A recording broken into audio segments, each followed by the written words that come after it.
금년처럼 경제 불황이 계속되고 재난이 반복되는 상황에서 감사하란 말은 조금 잘 어울리지 않을는지 모르겠습니다. 그러나 좀 더 깊이 생각해 보면은 그러기에 감사절의 의미가 얼마나 더 큰 것이고 우리의 삶 속에 얼마나 감사의 생활이 더 요청된다는 것을 깨닫게 됩니다.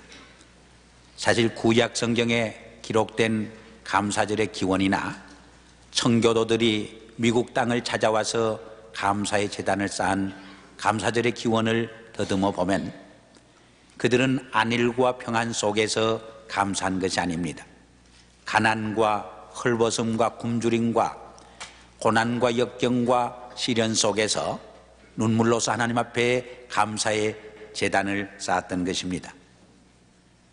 저는 감사절 설교를 준비하면서 며칠 전 종이를 하나 끄집어내서 한 면에다가는 지난 1년 동안 내가 개인적으로, 가정적으로, 교회적으로 혹은 교례적으로 하나님께 받은 바 은혜가 얼마나 큰가 하는 것을 기록해 봤습니다. 그때에 얼마나 내가 미처 깨닫지 못하던 하나님의 은혜와 사랑과 축복이 있었는가를 새삼 발견할 수 있었습니다. 또 나의 주변에 얼마나 많은 감사를 해야 할 사람들이 있는가를 새삼 발견했습니다. 그리고 한 면에다가는 실패했던 일, 실수했던 일, 또 마음 아프고 괴로웠던 일, 상처 입었던 일들, 별로 감사할 수 없는 것들을 기록해 보았습니다. 그러나 그렇게 기록하면서 깊이 묵상했을 적에 그 모든 것도 사실은 나를 더 낮추고 겸손케 하며 하나님께 더 가까이 나가게 하고 그리고 하나님을 더욱 의지하기 위한 하나님의 사랑과 은총의 다른 모습인 것을 곧 깨달을 수 있었습니다. 시편 기자는 일찍이 내 영혼아 여호와를 송축하며 그 모든 은택을 지말지어다 말했습니다마는 우리는 바쁜 일상생활 속에서 우리가 지녀야 할 감사의 정신, 감사의 마음을 망각하고 살아갈 때가 얼마나 많이 있습니까? 우리의 삶 속에서 이 감사의 마음, 감사의 정신을 지니고 살아간다는 것은 얼마나 귀한 일인지 모릅니다. 왜냐하면 우리의 삶을 천국과 지옥으로 갈라놓는 가장 중요한 열쇠 하나가 우리의 감사의 정신, 감사의 마음에 있기 때문입니다. 그럼 왜 우리가 감사하지 못하는가? 몇 가지를 우리가 생각해 보면 첫째로 우리의 역사와 삶을 하나님의 창조로 보느냐 우연으로 보느냐가 우리의 감사의 생활을 결정합니다. 우리가 우리의 역사와 삶을 우연으로 볼 적에 별로 감사할 것이 없습니다. 그러나 하나님의 창조로 볼 적에 나를 창조해 주시고 또 우리를 위해서 아름다운 자연과 삼라만성을 지어주신 하나님의 사랑을 더욱 발견하게 됩니다. 두 번째로는 우리의 삶을 나의 노력의 대가, 나의 탓으로 보느냐 하나님의 은혜와 은총으로 보느냐에 따라서 감사할 수도 있고 감사하지 못하게도 됩니다. 나의 노력의 대가와 수고로 볼 적에 우리는 당연한 것으로 받아들이기 쉽습니다. 그러나 하나님의 은혜와 은총으로 볼 적에 우리는 모든 일에 감사할 수밖에 없습니다. 가을에 한 열매가 맺기까지에는 농부들의 수고와 땀이 있습니다. 그러나 농부들의 수고와 땀만으로 하나의 열매가 맺혀지는 것은 아닙니다. 하나님이 햇빛을 내려주시고 비를 내려주시고 자라게 하시고 열매 맺게 하신 하나님의 축복과 은혜의 열매인 것을 우리는 압니다. 인생의 열매와 성공의 열매도 꼭 마찬가지인 것입니다. 세 번째로는 인생을 비교함 없이 사느냐 비교하며 사느냐가 우리의 감사의 생활을 결정짓습니다. 우리가 우리의 삶을 다른 사람과 비교하며 살 적에 두 가지 잘못을 저집니다. 우리가 남과 비교할 적에 일반적으로 나보다 잘 되고 잘 사는 사람을 바라보기 쉽습니다. 그때 왜 나는 이 모양이 꼴이냐 원망과 불평과 열등의식에 사로잡기 쉽습니다. 또 나보다 못한 사람을 내려본다고 할지라도 그 사람에 대한 경멸과 멸시의 죄를 범하기 쉽습니다. 그러므로 어떤 이는 크리스찬의 삶은 나의 삶을 다른 사람과 비교함 없이 사는 삶이라고 강조하기도 했습니다. 하나님께서 내게 주신 삶을 그대로 감사함으로, 은혜로, 은총으로 받아들이며 살 적에 우리는 범사에 감사하며 살아갈 수 있는 것입니다. 이 점에서 오늘 저는 4가지 면에서 우리의 감사의 생활을 점검해 보려고 합니다. 첫째 질문은, 나는 인간으로 태어난 것을 참으로 감사하며 사는가? 내가 한 인간으로 태어난 것을 감사하며 살 적에 우리가 정말 인간다운 삶을 살게 됩니다. 거기에 값있고 보람있고 뜻있는 삶이 시작됩니다. 거기에 긍정적이고 창조적인 삶이 시작되어지는 것입니다. 그러나 내가 인간으로 태어난 것을 저주하거나 학대하거나 자학하거나 반항하거나 거부할 적에 인간다운 삶은 시작될 수 없습니다. 거기에 우리의 인격이 파괴되고 우리의 삶이 삐뚤어지기 시작하는 것을 우리는 볼 수 있습니다. 어떤 이가 감사는 그 사람의 사람됨과 인격을 측정하는 척도라고 말했습니다. 우리의 삶 속에 감사가 넘치고 풍성하면 할수록 더욱더 성숙한 인간이 되어집니다. 그러나 우리의 삶 속에 감사가 메마를 적에 우리는 금수와 같은 삶으로 전락되는 것을 우리는 볼 수 있습니다. 일찍이 히브리 시인은 시편 8편에서 이렇게 읊었습니다. 사람이 무엇이고 한데 주께서 저를 사랑하시며 인자가 무엇이고 한데 주께서 저를 권고하시나이까. 저를 천사보다 조금 못하게 하시고 영화와 존귀로 관을 씌우셨도다. 이렇게 사람으로 태어난 것을 감사할 수 있을 때 우리의 삶을 우리는 축제할 수 있게 되는 것입니다.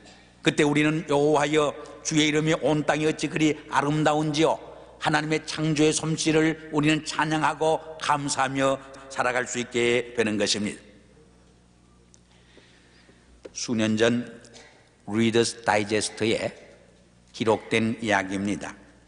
아더 로빈슨에 관한 이야기가 실린 적이 있습니다. 그는 차를 몰다가 갑자기 차 사고로 전신에 많은 부상을 입으면서 볼 수 있는 시력을 상실하고 들을 수 있는 청력을 잃어버리게 됩니다. 그때 하나님이 원망스럽고 모든 사람이 원망스럽습니다. 그러나 그는 마음의 결심을 합니다. 내가 살았다고 하는 그 자체만으로 감사하며 내 인생을 살리라. 그렇게 했을 적에 그의 삶 속에 기적이 일어납니다. 저녁에 뜰에 나가 자기보다 불행한 사람들 위해 감사의 기도와 중보의 기도를 드리기 시작합니다. 그때 그는 우리가 하나님의 놀라운 사랑과 은혜를 받으며 살면서도 거기에 대한 감사를 실패하고 사는 경우가 얼마나 많은 것을 깨닫게 됩니다. 이렇게 비참한 불구의 삶 속에서도 감사하고 감격하며 살 적에 그에게 기적이 일어났던 것입니다. 그것은 어느 날 천둥이 치면서 보지 못하던 눈을 보게 되었고 뜨게 되었고 듣지 못하던 귀를 들을 수 있게 되었던 것입니다. 그때 그는 이렇게 고백을 했습니다. 지난 3개월 동안 내가 일생을 통해 보고 들었던 것보다 더 많은 것을 보고 들을 수 있었노라. 이제 나는 하루하루를 새로 태어난 새 삶의 기쁨과 감격을 안고 내 인생을 살리라고 고백을 했습니다. 인생 그 자체를 감사하며 감격하며 살아갈 적에 우리의 하루하루의 삶이 기적이 될 수 있습니다. 찬양이 될 수 있습니다. 노래로 엮어지는 인생이 될 수 있는 것입니다. 두 번째 질문은, 나는 한국인으로 태어난 것을 참으로 감사하는가 하는 질문입니다. 저는 솔직히 고백을 합니다. 60년대에 외국을 여행하면서 한국인으로 태어났다고 하는 것이 얼마나 부끄럽고 얼마나 수치스러운가를 몇 번 경험한 적이 있습니다.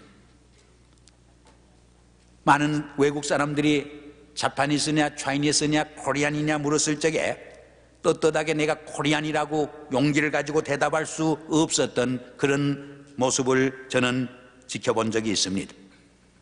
그러나 지금은 한국인으로서 긍지를 갖고 살아갈 수 있다고 하는 것이 얼마나 다행스럽고 얼마나 감사한 일입니까?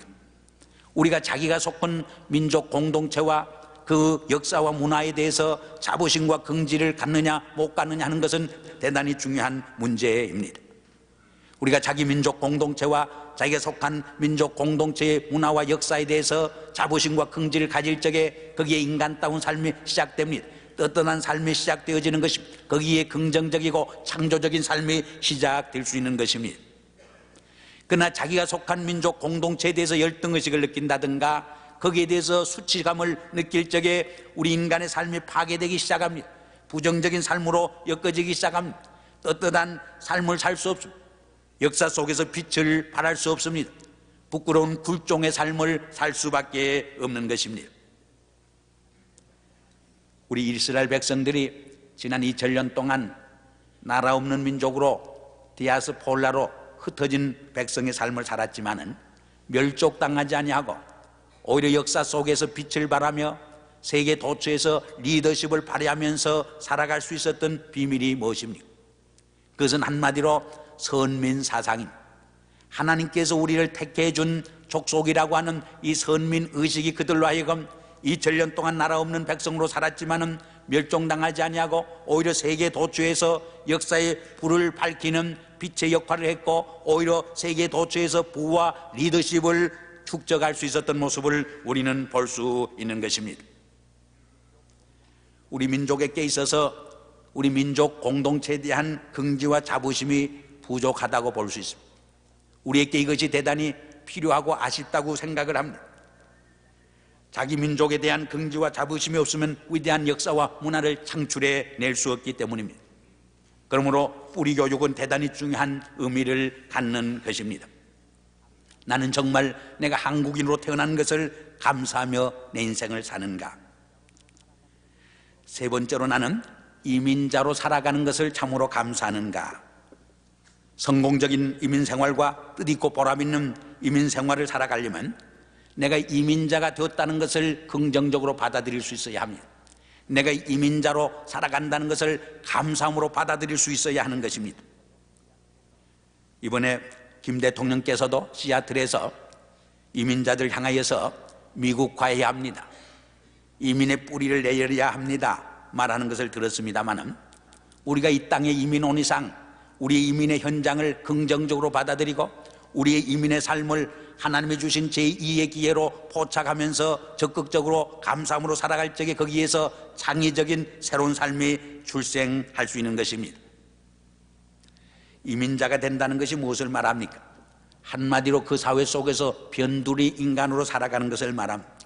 이것을 영어로는 마지널리티라고 부릅니다. 이 마지널리티 변두리 인간으로 살아가게 될 적에 주류 사회에 끼어들지 못하고 변두리에서 헤매이며 살아갈 적에 두 가지 가능성이 있습니다. 하나는 부정적인 측면입니다. 그 사회 속에서 주류 사회에 끼어들지 못하고 인간 대접을 받지 못하게 될 때 인격이 삐뚤어지고 우리의 삶이 왜곡될 수 있는 것입니다. 이 미국 사회에서 범죄율이 가장 많은 사람들이 누굽니까? 흑인들이요, 히스패닉입니다. 그것은 이 사회 속에서 인간 대접을 받지 못하기 때문입니다. 그럴 적에 인격이 삐뚤어지고 삶이 왜곡될 수 있고 파괴적인 기능을 할 수 있게 됩니다. 우리가 자녀를 키울 때도 인간 대접을 해줄 적에 오히려 책임적인 존재로 성장합니다. 그러나 학대하고 전대할 적에 오히려 그 인격이 삐뚤어지고 무책임한 인간으로 전락하는 것을 우리는 볼 수 있는 것입니다. 다른 하나의 가능성은 긍정적인 측면입니다. 그것은 이 땅에서 창조적 소수자로서 미국의 역사와 사회에 기여하고 공헌할 수 있는 삶을 의미하는 것입니다. 역사를 공부해보면 이 주류 사회에 있는 사람들에게서 역사의 개혁이 일어나지 않습니다.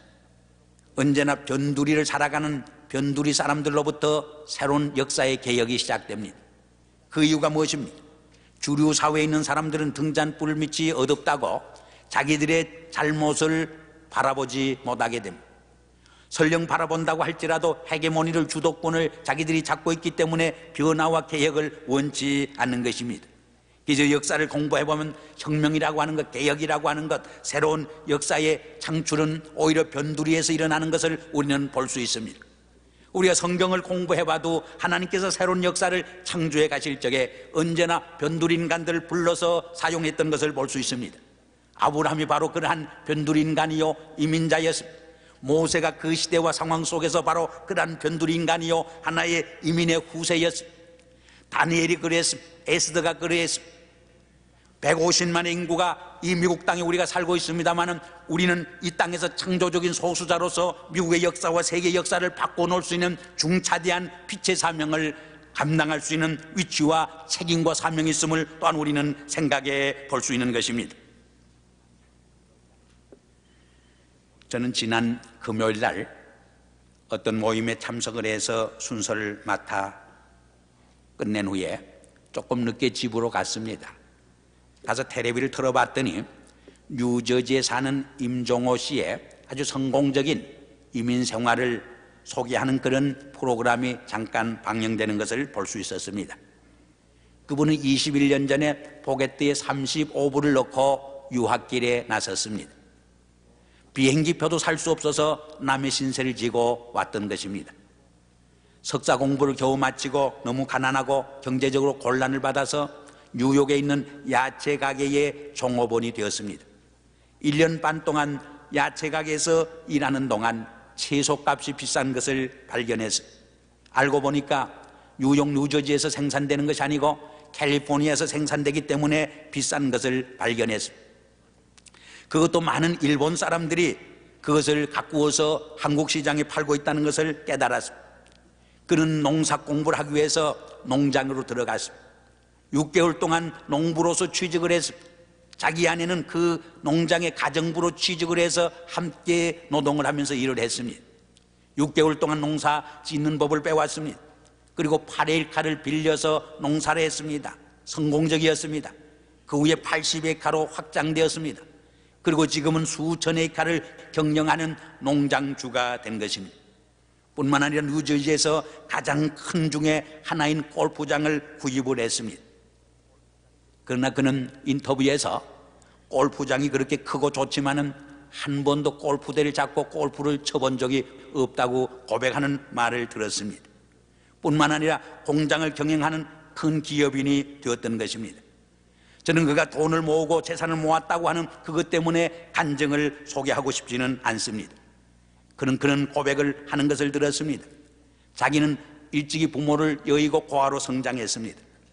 어려서 어머니가 너무 가난하고 가난해서 병원에 가면은 병을 고칠 수 있었지만은 세상을 떠나게 된 것입니다. 그것이 한이 맺혔습니다. 그의 마음속에 하나의 상처로 남아 있습니다.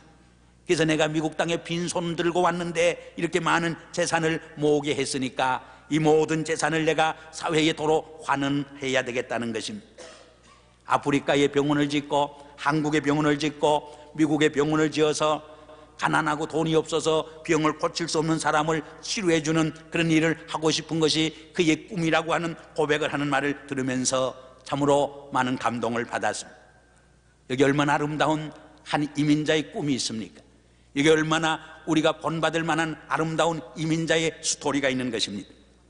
내가 정말 이민자로 살아가는 것을 얼마나 감사하고 감격하면서 살아가는가. 그것이 우리의 이민의 꿈과 우리 이민의 삶을 근본적으로 다르게 만들어 놓을 수 있는 하나의 요소인 것을 우리는 기억을 해야 하는 것입니다. 마지막으로 나는 크리스찬이 된 것을 감사하는가. 나는 정말 크리스찬이 된 것을 얼마나 감사하며 살아가고 있는가. 한 히랍의 처리는 이렇게 세 가지를 감사했습니다. 나는 동물로 태어나지 아니하고 인간으로 태어난 것을 감사하노라. 두 번째로 내가 야만인의 나라로 태어나지 아니하고 히랍인으로 태어난 것을 감사하노라. 세 번째로는 내가 철학자가 된 것을 감사하노라. 그렇게 고백을 했습니다. 그렇다면 우리는 인간으로 태어난 것을 얼마나 감사합니까? 내가 한국인이 된 것을 얼마나 자부심과 긍지를 갖고 있습니까? 내가 이민자로 살아가는 것을 얼마나 긍정적으로 감사함으로 받아들이고 있습니까? 아니, 그것보다 가장 중요한 질문이 하나 있습니다. 내가 얼마나 크리스찬이 된 것을 감사하고 감격하며 내 인생을 살아가고 있는 것입니까? 예수 그리스도 안에서 죄 용서함 받고 새 사람으로 태어난 구원의 기쁨과 감격이 없으면 참 크리스찬이 아닙니다. 그리스도 안에서 내가 죽고 그의 부활과 함께 자연으로 태어난 이 구원의 기쁨과 감격이 없다면 10년, 20년, 30년 예수를 믿었다고 해도 가장 불행한 크리스찬인 것입니다.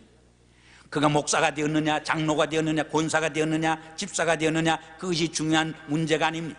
얼마나 내가 그리스도 안에서 죄 용서받고 자유인으로 새 사람으로 정말 살아가는 삶의 꿈과 비전이 있느냐, 이 감사와 감격이 있느냐, 그것이 우리의 삶을 결정짓는 가장 중요한 일이기 때문입니다.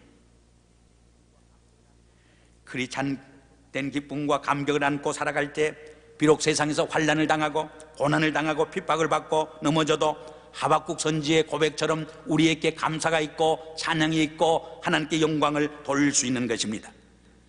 비록 가난하나 참으로 부유한 삶을 살 수 있습니다. 넘어진 자 같으나 일어서는 삶을 살 수 있습니다. 실족한 자 같으나 오히려 승리하는 인생을 살아갈 수 있는 것입니다. 하박국 선지는 오늘 본문에서 이렇게 고백을 합니다. 비록 무화과가 나무가 무성치 못하고 포도나무에 열매가 없으며 감람나무에 소출이 없으며 밭에 식물이 없으며 우리의 양이 없으며 외양간에 소가 없을지라도 나는 여호와를 인하여 즐거워하며 나의 구원의 기쁨을 인하여 여호와께 감사한다고. 얼마나 우리의 심금을 울려주는 이야기입니다. 내게 정말 이러한 구원의 기쁨과 감사와 감격이 있는 것입니까? 바로 이러한 감사와 감격이 있을 적에 나는 인간 됨을 감사할 수 있습니다. 내가 한국인으로 살아가는 것을 자부심과 긍지를 가지고 살아갈 수 있습니다. 내가 이민자가 된 것을 오히려 감사의 하나님의 선물로 받아들일 수 있는 것입니다. 이러한 크리스찬의 감사가 있는 곳에 실패가 성공으로, 좌절이 희망으로, 슬픔이 축제로, 죽음도 생명으로 바뀌어지는 삶의 기적을 체험할 수 있게 되는 것입니다. 사도 바울은 그래서 범사에 감사라고 말했습니다. 내가 나 되면 하나님의 은혜라고 고백했습니다. 이번 고난 속에서도 감사할 수 있게 된 것입니다. 열매를 봐서 그 나무를 알 수 있다고 예수님은 말씀했습니다. 우리의 삶 속에서 감사의 열매를 봐서 그 사람의 인격과 신앙을 측정해 볼 수 있는 것입니다. 그렇다면 감사의 열매가 무엇입니까? 먼저 자족의 삶이 있느냐 없느냐가 감사의 열매의 척도라고 말할 수 있습니다. 사도 바울은 빌립보서 4장에서 뭐라고 고백합니까? 나는 모든 일에 자족하는 비결을 배웠노라. 내가 풍부에 처할 줄 알고 비천에 처할 줄 알고 모든 일에 일체의 비결을 빼앗노라고 고백을 합니다. 감사의 열매가 무엇입니까? 우리에게 사랑의 삶이 곧 감사의 열매입니다. 서양격언에 그런 말이 있습니다. 아무리 추운 겨울날이라도 감사하지 않는 마음처럼 차지는 않다고 말했습니다. 감사를 상실한 마음은 다른 사람에게 실족과 상심과 상처를 줄 수 있는 냉정한 마음인 것을 기억해야 할 것입니다. 감사의 열매는 기쁨과 평화를 말합니다. 빌립보서 4장 6절에 보면 모든 것을 염려하지 말고 기도와 간구로 아뢰되 감사함으로 아뢰라. 그리하면 지각에 뛰어난 하나님의 평강이 너희 생각과 마음을 지키리라 분명히 말씀했습니다. 감사는 우리 인생을 긍정적이고 적극적이고 창조적으로 살아가게 하는 것입니다. 우리 인생에게는 양면이 있다고 말할 수 있습니다. 하나는 어두운 면이요, 한 면은 밝은 면입니다. 감사할 줄 아는 사람은 인생의 밝은 면을 바라보면서 긍정적으로 적극적으로 그리고 창조적인 삶을 살아가는 사람들이라 말할 수 있습니다. 이제 결론적인 말씀을 드리려고 합니다. 그럼 우리가 받은 하나님의 은혜와 사랑을 어떻게 감사하고 보답할 것입니까? 먼저 마음 중심에서 우리는 감사해야 할 것입니다. 하나님은 입술로만 드리는 감사를 원치 않습니다. 우리의 마음 중심으로부터 삶의 깊은 곳에서부터 드리는 감사의 예물을 받기를 원합니다. 그러나 이러한 마음의 감사는 우리의 물질로 이어지는 법입니다. 성경에 보면은 내 보물이 있는 곳에 내 마음이 있다고 말했습니다. 우리의 부모들이 자녀들에게 준 캔디요, 선물이지만은 자녀들이 그것을 다시 부모에게 갖다 줄 때 부모의 마음이 기쁘고 즐겁습니다. 하나님께서도 우리에게 온갖 선물을 축복해 주었지만은 그것을 자기 것으로 이기적으로 생각할 적에 섭섭한 것입니다. 그러나 그것을 감사의 예물로 드릴 적에 하나님께서는 더 큰 은총과 축복을 내려주시게 되는 것입니다. 감사는 하나님께 보다 더 큰 은혜와 더보다 큰 축복을 받는 비밀이요 그릇이 됨을 우리는 잊지 말아야 합니다. 한 걸음 더 나가서 우리의 언어 생활과 우리의 행동과 생활을 통해서 우리에게 주신 하나님의 은혜를 감사로 나타내야 하는 것입니다. 좀 더 구체적으로 우리의 가정에서 남편과 아내 사이에, 부모와 자식 사이에, 형제 자매지간에, 교회에서 성도지간에, 그리고 사회 속에서 동료와 이웃 사이에 구체적인 감사의 생활을 나타내고 표현할 적에 하나님께서 가장 기뻐 받으시는 감사의 예물이 될 수 있습니다. 오늘 감사절을 맞이해서 하나의 형식적인 감사절이 아니라 우리의 생활 깊숙한 곳으로부터 하나님께 감사와 찬송과 영광을 돌리고 이웃의 은혜를 보답하는 감사의 삶이 우리의 삶 속에 이어지기를 주의 이름으로 축원합니다. 기도하시겠습니다. 아버지 하나님, 지난 1년 동안 우리의 삶 속에 베풀어 주신 하나님의 사랑과 은혜가 얼마나 큽니까? 그러나 우리는 이 은혜와 감사를 망각하고 배은망덕하면서 살아온 우리는 아닙니까? 오늘 감사의 제단을 쌓으면서 하나님의 은혜와 가족의 은혜와 이웃의 사랑과 은혜를 깊이 생각하면서 마음 중심으로부터 감사의 제단을 쌓게 하여 주시옵소서. 오늘 하루뿐만 아니라 우리의 삶의 감사의 생활이 이어질 수 있도록 하나님께서 축복하여 주시옵소서. 예수 그리스도 이름으로 감사하며 기도하옵나이다. 아멘.